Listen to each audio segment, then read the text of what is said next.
All right. I'm excited to be back on our Trifecta Nutrition Talk. I don't think we've recorded one in quite some time, but we have talked each week.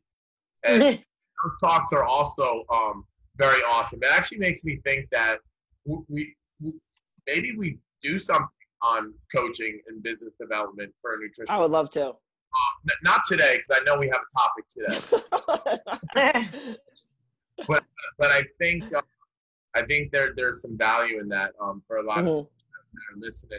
So today we're going to talk about the war on carbs, and this can go a couple different ways. And I kind of want Adrian to start off here. And what are we talking about the war on carbs? Are we not all carbs are bad? We're eating minimal carbs. Like what's your outlook on it? So I think like Mark Bell came up with this. I just took his verbiage. Yeah. So he is the war on carbs, where he like when I think his original diet when he was 19 years old, someone told him to eat red steak and water, and he lost like all this weight, which is basically the carnivore diet, which we touched upon talking about like last week. And then he went on this whole thing where he like went on keto, and then he did carnivore. So for him, he kind of went in a really kind of all or nothing approach to it. But he was also significant. I mean, he was overweight, right? So I think his approach was that, and it worked for him. And it's awesome. I don't think ever eliminating a macro completely is safe, right? I think reducing it for times, like waiving it, is probably safer. But I think what we're talking about is just the consumption of processed carbs, right? And how much that plays a role, and you don't realize it because it's like, you know, Weight Watchers has this cool thing called BLTs, bites, licks, and tastes. I do this concept. I'll like nibble, and before I know it, I've probably eaten at least a bag of Skittles by the end of the day, right? So like, that's where I'm at with the war on. We're just like, people, I don't think, are cognizant of how the little things add up in the cumulative end of the health spectrum. So it doesn't have to be right or left. And some people do really well with that. But the thing is, there is an end point. Like Mark has cycled on and off of it. Now he's doing something different. So, you know, there's a guy like Sean Baker who came up with the carnivore diet. He's only eaten, I think, 2 red steaks and eggs for maybe like 5 years or possibly longer. And I don't think it's a terrible idea. I just think for people that maybe don't see that much of a benefit, it's always getting people to get the buy-in, right? So he's like an RD, or he's a medical doctor or whatever, and he's, you know, he just kind of went that route. He's had really good results with it. I just think that there just has to be a really, you know, we have to draw hard lines in nutrition. I don't really like to do that, but I do have a hard line with an overconsumption of processed stuff. I mean, they're just chemicals. Just at some point, like Cinnamon Toast Crunch in that proportion cannot be good for your internal organs. But I'm not going to say don't eat sweet potatoes, rice, and fruits. I think that carbs have been very much demonized for whatever reason. And it's really not carbs. It's obviously the habits. However, I just think we could probably all agree that, and Janice, now that you're deep in the thresholds of nutrition coaching, you probably see this all the time. Oh, I have a little bit of this here, I have a little bit of this there. It's not saying like we need to cut all that out, but I mean, you can't be eating like bags of gummy bears all day long and expect a certain result. Right. 100%. Great. And you said 2 things that maybe you want to make 2 points here. One is I see a lot, and I was in this this camp for a certain period. You talked about Mark Bell, he was doing that, now he's doing this.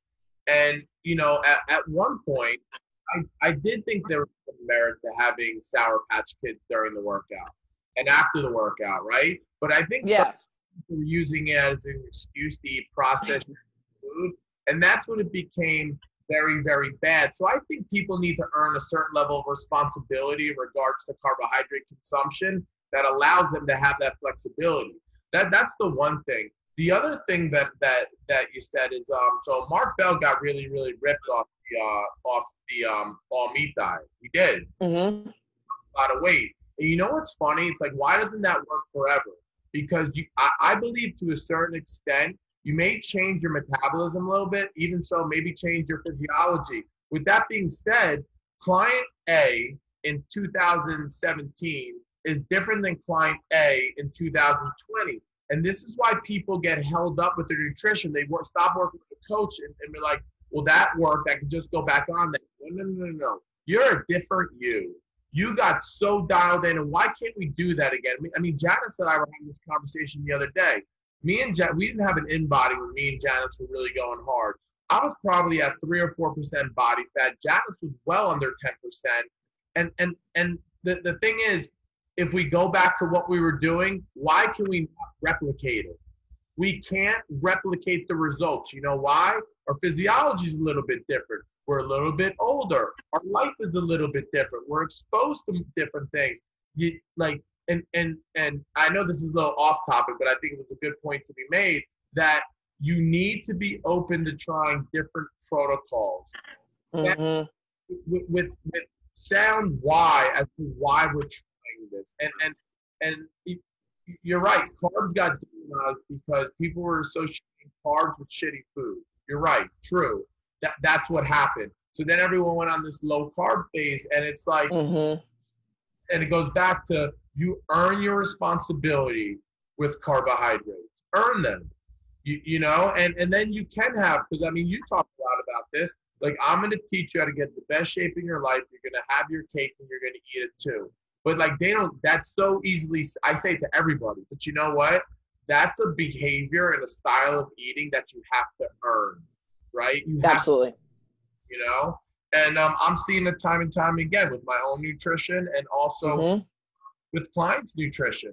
And it's crazy. Some people that I did have on higher carbohydrate diets, I am pulling it back, playing with the carbohydrates and slowly, you know, maybe increasing or decreasing them depending on their monthly scan.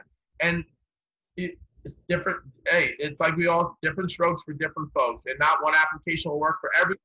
And really, as a nutritionist, I believe you're bullshitting a lot of people if you're telling people you're not messing up. It's your ability as a coach. It's an art form to layer on these phases and these practices, and you make the decision based upon where do you think they should go, based upon have I ever been through this situation before, and what was the solution? Right.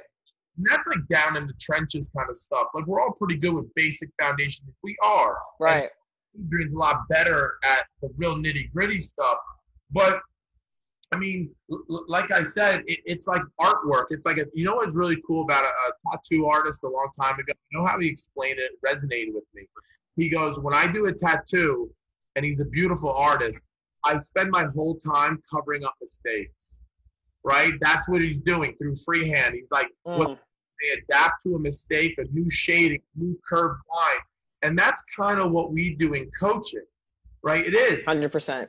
Lucky, and we're like, oh, we hit the jackpot. They found, let's not change it. Boom. But it doesn't go like that all the time. Yeah. Like that.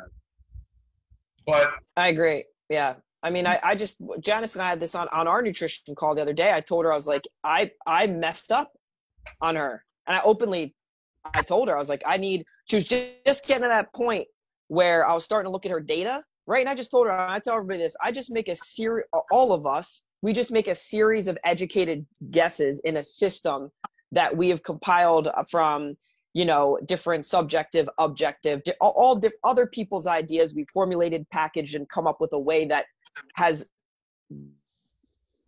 benefited in results, right? And I told her, she got to the point, and I'm always open, like, I made a mistake.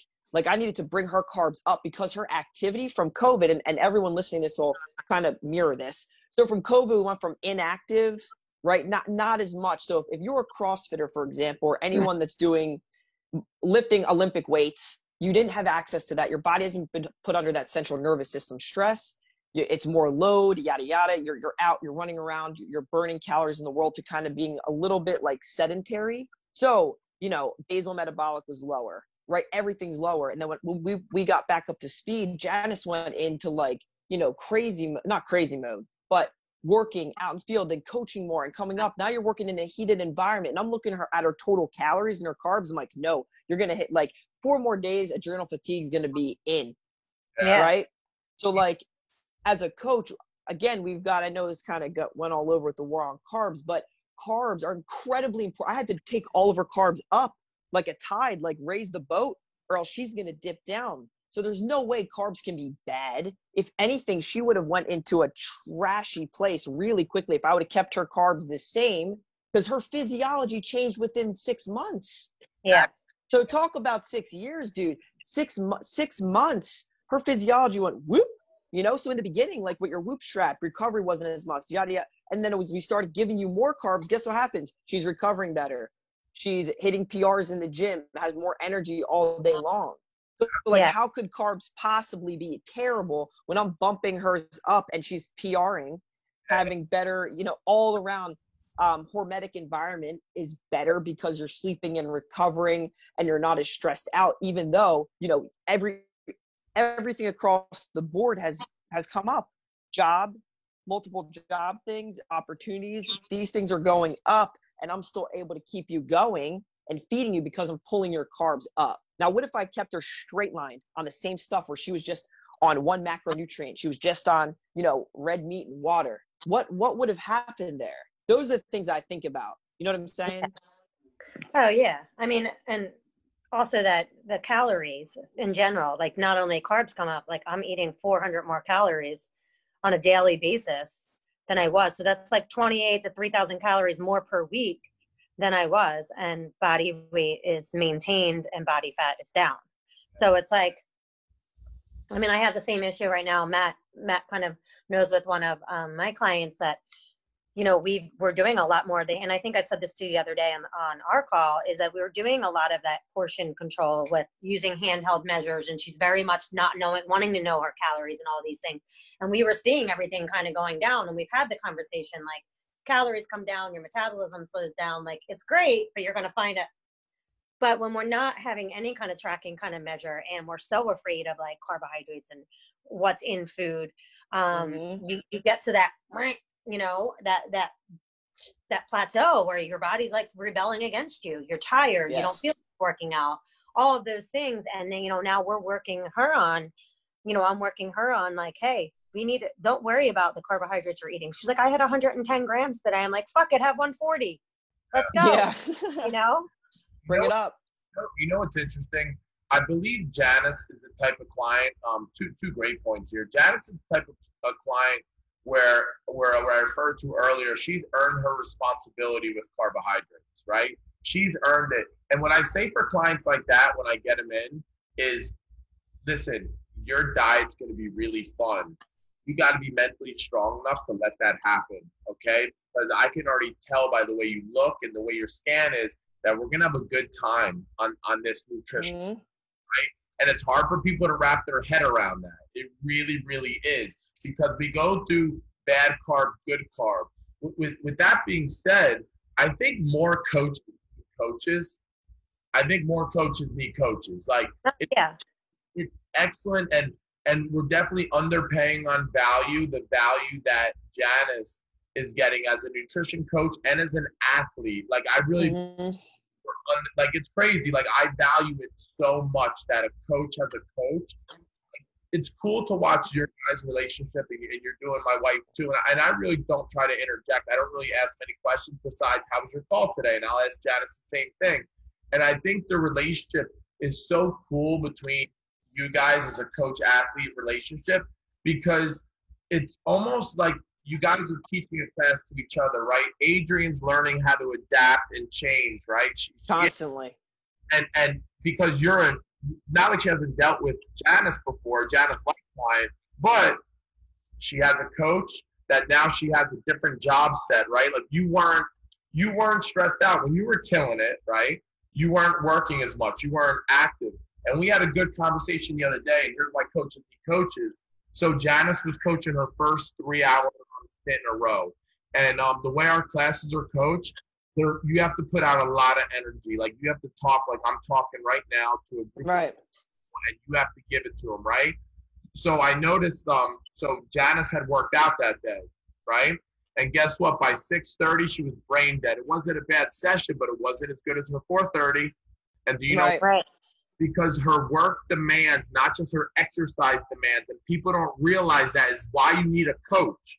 Because you, as a coach, you don't understand how stressful it is be up there and be active and communicating, giving that energy. Like she's been told, like since she's been eating, or I think that was the decision, she's gotten more carbs, she's eating a little bit more. It's different now. It's different. Yeah, you can feel it. Oh yeah. Too, right? Because even like food is kind of a drug, right? It could be a good drug or it could be a bad drug. And when we're talking about good carbs versus bad carbs, and we talk about processed foods being bad carbs, they release some of the same neurotransmitters and endorphins that opiates release, right? Absolutely. Yep. Here's the problem. When we get someone in, and I never try to do this, if they're a shit show, I try to wean them off education, right? And a little bit of time, because guess what? They're addicted to the processed carbohydrates. They're addicted to the feeling, right? So we have to kind of titrate it down, right? Lower the dose. And then when they're responsible enough again, and I don't know how long that's going to take. Everyone's different.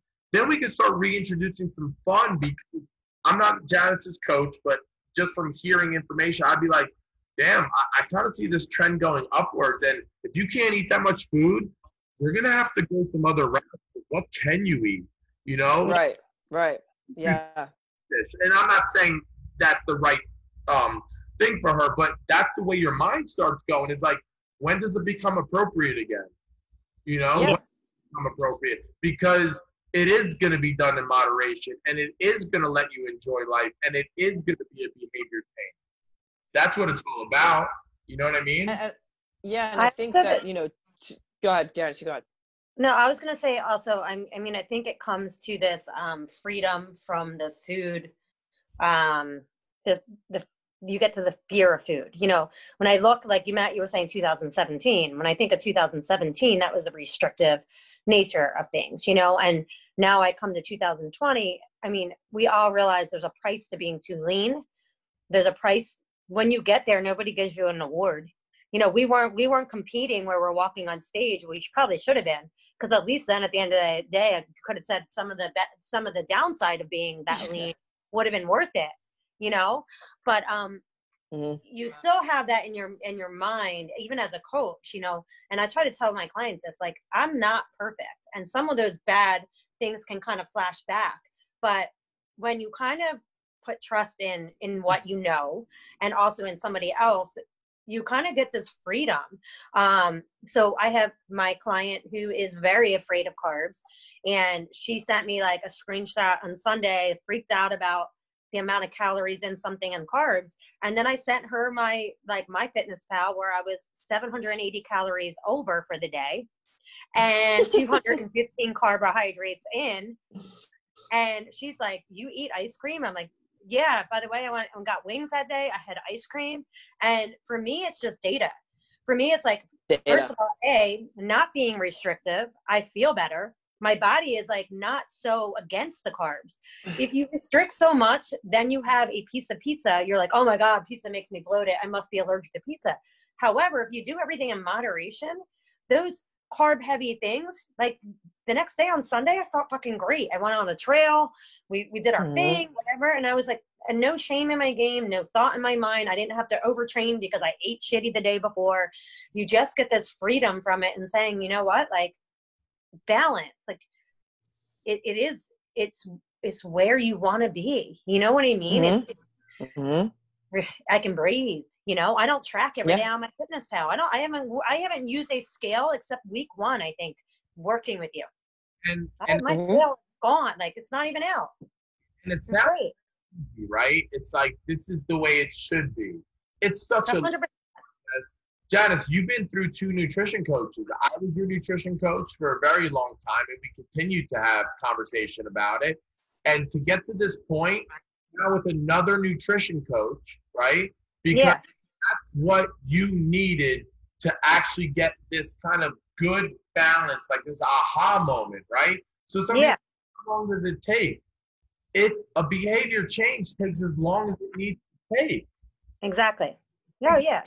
Needs to take, like, that's what it is. And if you want to get to a healthy mental state about food and just being able to go and have a nice social event with your friends that revolve around getting ice cream and pizza once in a while, that's a nice social event. You orphan release from the seriously, it's a whole process, and you're being social and enjoying it with your family or your friends. That's what it's about. You know what it's not about? It's not about you in your house by yourself eating tons of chocolate because you need that. No, that's Right. a problem. That's Yeah. So, did we just go way deeper than we needed to about bad carbs? No, I think We no, kinda I think a lot of people need to hear. I think people need that part because like they know this, but here's the part. So we've agreed upon like people. What we're agreeing upon is what people need to hear. So is that it's a brain rewiring, but really how does that happen? So like we have old lizard brains. We have actually just brains that are just wired to detect threat. That's all our brains are good for. We are just old primal brains. Back then it was a pterodactyl, it was something else, it was a human interacting with our territory, which is still probably going on, but back then it was life or death, that's it, right? Now it's like an email, an Instagram, a bad experience with a diet. Now science up to like about a decade ago came up with you can trap trauma within a cell. So your cell can be programmed and it vibrates at a certain rate and speed, which is between negative and positive charges. That can be a whole different podcast by itself. But at the end of the day, you need to know that certain cellular charges are held within a trauma cell. So anyone that's been through trauma, if they had like a bad experience, they got touched in a strange way on their shoulder, can like have a trauma without even being conscious of it. Now, that can also go down to a very subliminal unconscious with having a bad resistance. So shouldn't this be hard, Matt? Shouldn't this be hard, Janice? Shouldn't I sacrifice? Shouldn't I cut these things out? And what happens is they're running off of your old primal brain, detecting threat, remembering trauma, and taking someone out of that and putting them into a context. Like you said, hey, guess what? This can actually be fun. Every time I approach somebody, they're like, when is this going to be hard? I'm like, it really shouldn't. Nutrition should be fun. I don't know at what point did we box it up, put it in Tupperware, tell everybody they suck, and beat the shit out of them. Because that's kind of the story that goes around in nutrition, where we're trying to change the language, we're trying to change the framework, and you can see we're going at this with every conversation, every text, email, and you're trying to take these frameworks, whether it's the war on carbs, the war on sugars, the war on dairy, the war on blah, macro, micro, whatever, you're changing brain chemistry. And once the nutrition world gets in touch with that, they'll be like us, they'll start crushing it. Right? So like to even bring that back, yes, there's a certain level. Charles Poliquin said it he said you need to earn your carbs back in maybe 98, right? Where there should be a level to then like Janice went through the thing, like I had to earn a very long constructing my gut, my metabolism, right? Where people need to earn a certain level, but that's done, like Matt, you know this, it's done through education. It's done through then skill acquisition. It's done through another layer of educating people on how to program habits, how to create a path, how to clear a path, how to own a path. And these are so many intricacies. Like you said, it's an art. So whether it's the war on carbs being processed or unprocessed, at the end of the day, when we delineate these things, it comes down to the brain and neurology. And if you can understand the cognitive part, I think that coaching becomes pretty dandy. And if you have an open conversation and admit you're wrong sometimes, right? I think that's when we start to really change the narrative of the health space within nutrition, that it's not always met with a restrictive, like, oh, this is going to suck for 90 days. Yeah. No, what if we just like, don't do that? Yeah. What if we get away from that? What if we get away from that? Create a whole new and people are very like, I've got clients even right now on the fence, like, well, that's all, like, yeah, that's it.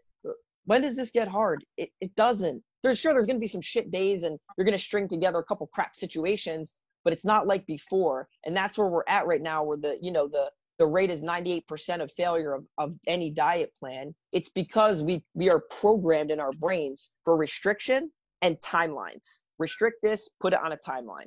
It just, that algorithm just doesn't work anymore. It just doesn't. Yeah. And people see it, they're kind of over it. So I think having basic frameworks of like having the war on carbs, I think it's a great idea to maybe give someone a leverage point to get started, but the wiring is what needs to go too. If you put those two together, forget it. Yeah. to add on to what you were saying, and you're obviously like, when it comes to pterodactyls and yeah, I know. I get what you're saying about the brain firing.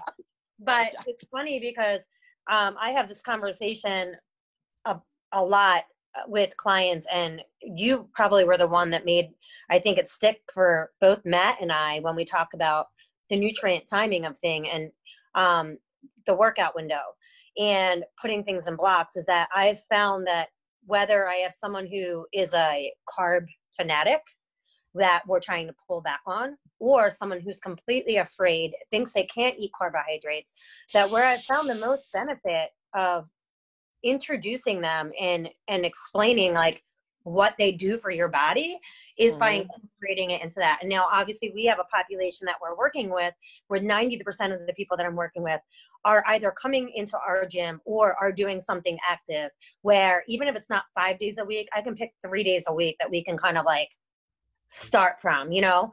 And I feel like the best thing that I've been getting from the clients to kind of ease that in is by building on that, but then also getting the response from them is saying, oh my God, like I ate eggs and veggies for years before I went to work out, and you're telling me like I can have fruit, and holy shit, the difference I'm feeling when I'm working out. And I'm like, okay, we have a win, you know? And then it's like, okay, like let's work that after part. Well, now you're at zero, or negative for the day. You burn through that.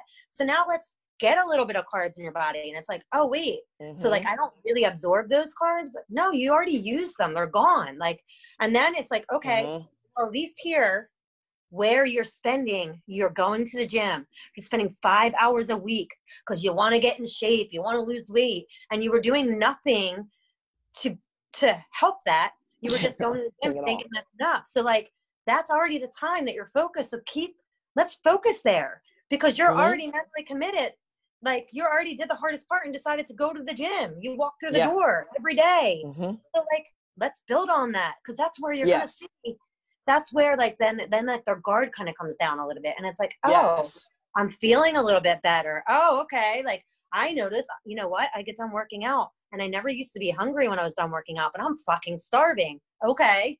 Now we can get some more food. Well, why am I hungry a couple hours after I worked out and I already ate? Because all that glycogen, you just put it back in. Like now your body needs now, or you know what I mean? And it's those conversations where people are like, oh wait, I'm getting it, you know, and it might take weeks. And, you know, like when I'm building on someone's workout nutrition, if I'm working with them for 8 weeks, it could be all 8 weeks where we're adding in a piece. Yeah. You know what I mean? Let's start a little bit before. Let's start a little bit after. Let's start then, like maybe it's intra workout. Maybe some people don't need any intra workout. Yeah, you know? Maybe like, it's not. You know, but it's a great area, and I think you probably were the one that really like changed my mentality on that, because nutrient timing for me was all over day first. Then if you're really dialed in, then we talk about workout window. Then we talk about timing. And that was a game changer, and I think it's been really beneficial. Matt, I always think of like Matt's like this. Let me talk. Okay, sorry. Yeah. You guys are so smart, and you guys say you need a little bit more attention, because you guys drop like gems, and I just want to chime in. This is your guys' show. Matt, get out of here. But you know, Adrian said something really, really cool, and about like the cognitive part, and actually teaching people how to do it, right? And how people are in this restrictive mindset because they've been on a meal plan, a template, right? And I had a conversation with a client the other day, and Adrian actually fired my first client. Oh no, that sometimes they do that. Week one, I feel really professionally satisfied. That was a big growth opportunity for me, because I was not too proud to admit that I was not the coach that would help him make a transformation. So, and I don't mind talking about this with any names, because I think people need to hear it, is a lot of people don't have patience for the why and how slow the grind. We're trying to get skill acquisition, like you said, and that takes time. It takes repeatability, being accountable. And some people just want the plan. And you know, I could tell people want the plan when they leave my sessions, they leave with homework assignments, and they have to be done by the next session. And some of them are simple, some of them are not. Mhm. But if they can't show me that they're willing to do that for me, then we can't work together because I'm not going to help you. Because I'm not going to, 100%. if I give you a template, you learn nothing. And I'm reinforcing everything that I'm kind of not for. I'm about learning how to do it yourself so you can teach it to someone else. That's how well you. Absolutely. So, Absolutely. My clients, like full refund. What I would like you to do, because I can tell it's your personality, is I would like you to go to RP Strength, because they're going to give you I think it's personality style, and because your personality you don't want to learn, then that's going to work for you. And he's like, I don't want you to be mad at me. I'm not. No, it's cool. Coach you, but this is me coaching you. I want you to use the best nutritional coaching strategy Right. for your specific needs. And I'm not that. And it felt weird, right? Because I'm like, I'm refunding all his money, and I feel great that I'm able to. It felt like almost like a relief that I'm like, Yep. I know I'm doing what I believe in because I can't help him. Yeah. And it felt good. But some people are so ingrained, talking about trauma being in the cell. You also have good experiences that get locked in there. And when you go through the Rolodex of how this goes to get success, your brain goes back to that you've had experience with. And although I think meal plans aren't that good, because my question to them is, how many meal plans have you been on? Sometimes it'll be like 3 or 4. How many of them have been successful? All of them. Then why are you with me today? They all failed.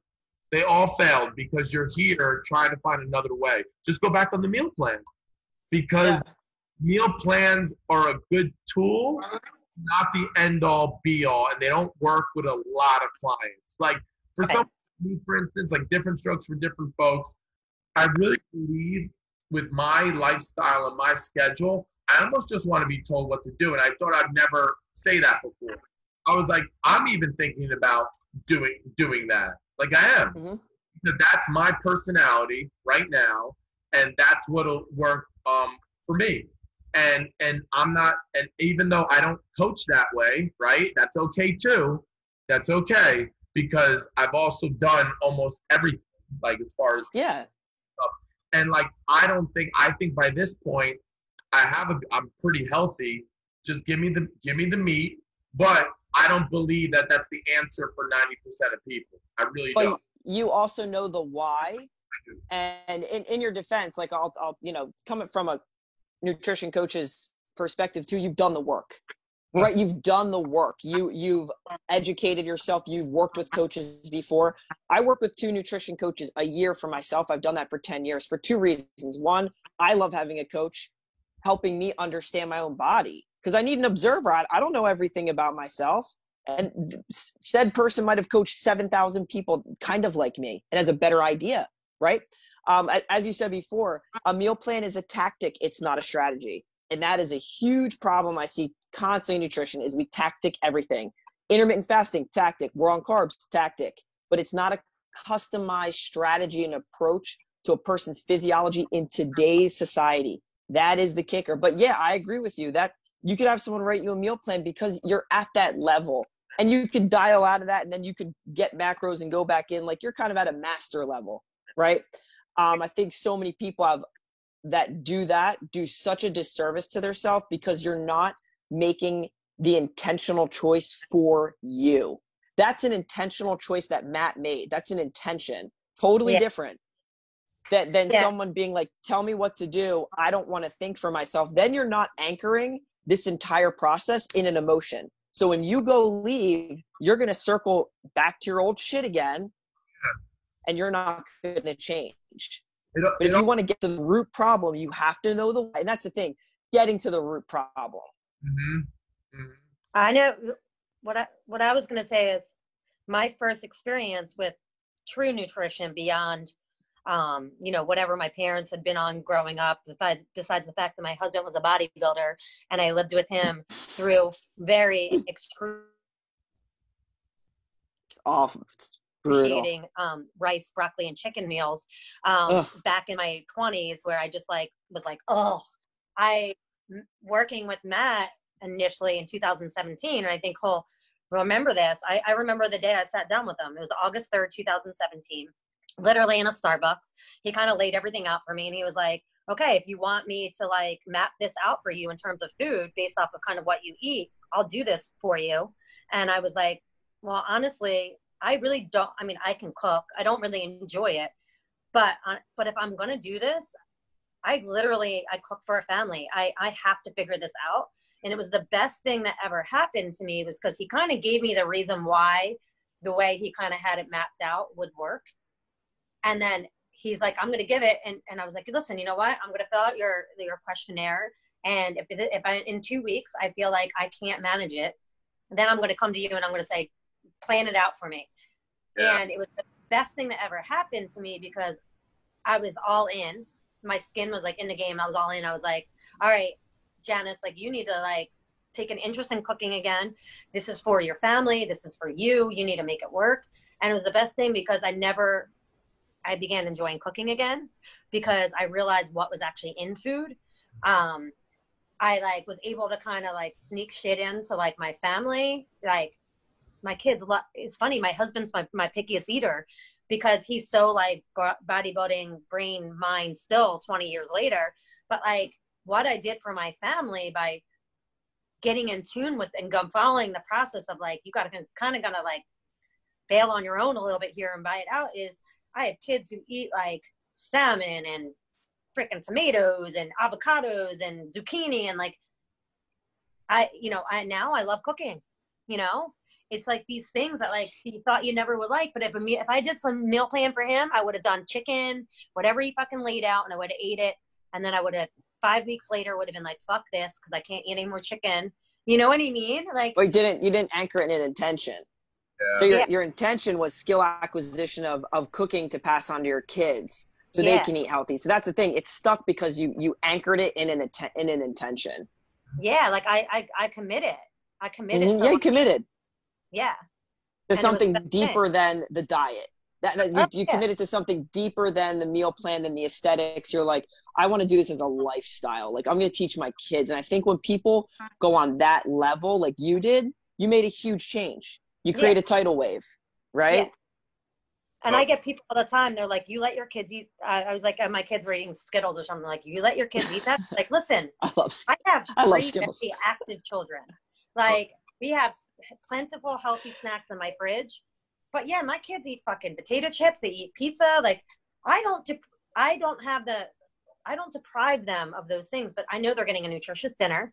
I know that they get nutritious like snacks during the day. Matt, your kids, like, think about how your kids are growing up with, I constantly see your kids with healthy protein pancakes, like things that like other people's children would never imagine, because they would cook for themselves and give their kids the sugary cereal because it's easier. Mm-hmm. And we're gonna close this up for today, okay? But that we're gonna close it up. This is one of those conversations that we probably need to go an hour, but we're an hour, okay, guys? That's what we agreed on. What you said about it changing the way you provided for your family nutritionally, I think we need to have a talk about that, on like how it transcends into that world and what small things you could be doing, because that's also really valuable. Is people apprehensive about jumping into a nutrition coaching program because they think it's going to change their home life. No. We're trying to educate you so you can do this for your family. This is an open of the service, because you're going to know it so well, you're going to be able to teach your family. Yeah. So, that's the main point here. But I really enjoyed talking to you guys today. I think this is one of my favorite talks that we've had. Yeah, me too. I really think this was a good one. Word. All right, guys. Well, listen, we all got to go. All right. And we're going to go let people enjoy this in a little bit. So, very nice talking to you guys. I'll see you guys next. All right. Signing off.